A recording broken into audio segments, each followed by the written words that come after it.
యేసుక్రీస్తు ప్రభువారి నామములో మీ అందరికీ శుభములు, సమాధానములు మెండుగా మీకు కలుగును గాక. ఆమేన్. ఈరోజు మన వాక్య ధ్యానాంశము ప్రార్థనా జీవితానికి ఆటంకాలు. నా ప్రాణమా, యెహోవాను సన్నుతించుము. నా అంతరంగములో నున్న సమస్తమా, ఆయన పరిశుద్ధ నామమును సన్నుతించుము. మానవుని జీవితంలో ఈ యొక్క వాక్యము ఎంతగానో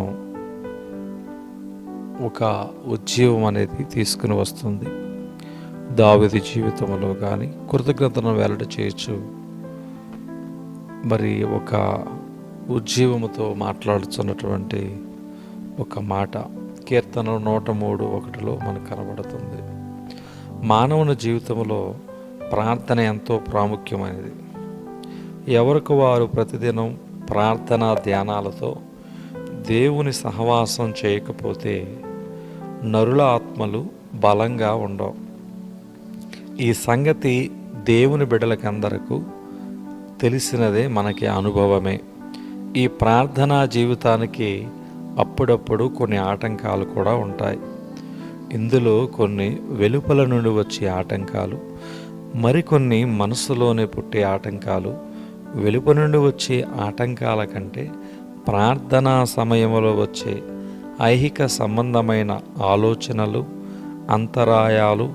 ఒకప్పుడు ఒక భక్తురాలు ఆరాధన స్థలంలో మోకరించి మనస్సు కేంద్రీకరించి ప్రార్థించబోయిందట. కళ్ళు మూసుకుని ప్రార్థనలో దిగేసరికి ఎదట బెంచి మీద ఉన్న దుమ్ము ధూళి కనపడ్డాయట. అయ్యో, ఈ ఆలయం పరిశుభ్రంగా లేదే అని క్రిందకు చూస్తే దుమ్ము ధూళి కనబడుతూ ఉన్నాయని తల పైకెత్తి ప్రార్థన చేయబోయిందంట. అక్కడ కిటికీ అద్దపు తలుపులు పగిలిపోయి ఉన్నాయట. దాంతో ఆమె మనసు పగిలిపోయిన కిటికీ తలుపుల మీదకు పోయిందట. ఈ రకంగా బయట నుండి అనేక ఆటంకాలు వస్తూ ఉంటాయి. దీనికి నివారణ ఏమిటి? ఈ ఆటంకాల గురించి మనం తొందరపడకూడదు.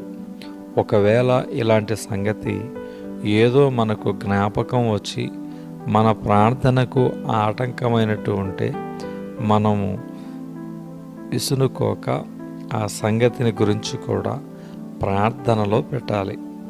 ఉదయాన లేచి మన పడక దగ్గర మోకరించి ప్రార్థించబోయినప్పుడు ఈవేళ పిల్లలకు పలహారం ఏం చేసి పెట్టాలి, ఉప్మాను నూక అయిపోయింది అని ఒక తల్లికి ఆటంకం వచ్చిందనుకోండి, దాని గురించి విసుక్కోకుండా ఆ అంశాన్ని కూడా ఆమె ప్రార్థనలో పెట్టి దేవునికి అప్పగించి ప్రశాంతంగా ప్రార్థన ముగించుకోవాలి.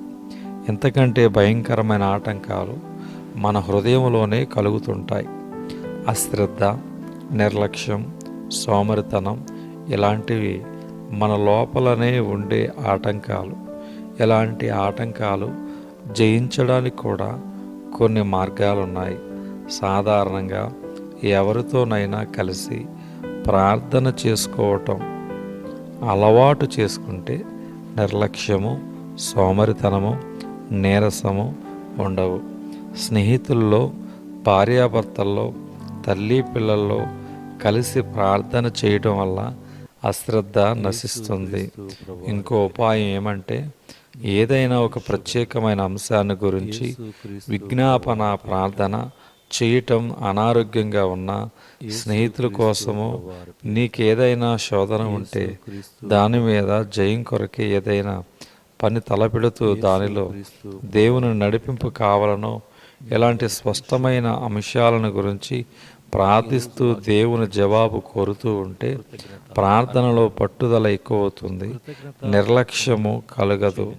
దేవుడు మన ప్రార్థనలకు ఎలా జవాబిస్తున్నాడో గమనిస్తూ ఆయనకు వందనాలు చెల్లిస్తూ ప్రార్థనా జీవితంలో ఎదిగితే అది మనకు ఆనందకరంగా బలంగా ఉంటుంది, కానీ ఏదో నిర్బంధంగా నిస్సారంగా ఉండదు. ఓ ప్రార్థన సుప్రార్థన నీ ప్రాభావంబు మరుతున నా ప్రభున్ ముఖాముఖిన్ నీ ప్రణుతింతు నీ ప్రభున్ అని ఒక భక్తుడు ప్రార్థనా జీవితాన్ని అభినందించాడు. ప్రార్థన. దయగల మా తండ్రి, ప్రతినిత్యం నీ సన్నిధిలో జీవించేటట్టు మాకు ప్రార్థనా జీవితాన్ని అనుగ్రహించు. ఏ పని చేస్తూ ఉన్నా మా హృదయాలు నీ తట్టు తిప్పి నీతో సంభాషించి నీ దగ్గర నుండి బలం పొందేటట్టు నీ కృప దయచేయమని మా ప్రభు అయిన యేసు క్రీస్తు ప్రభు వారి యొక్క పేరిట వేడుకుని ప్రార్థన చేయుచున్నాం పరమ తండ్రి. ఆమేన్.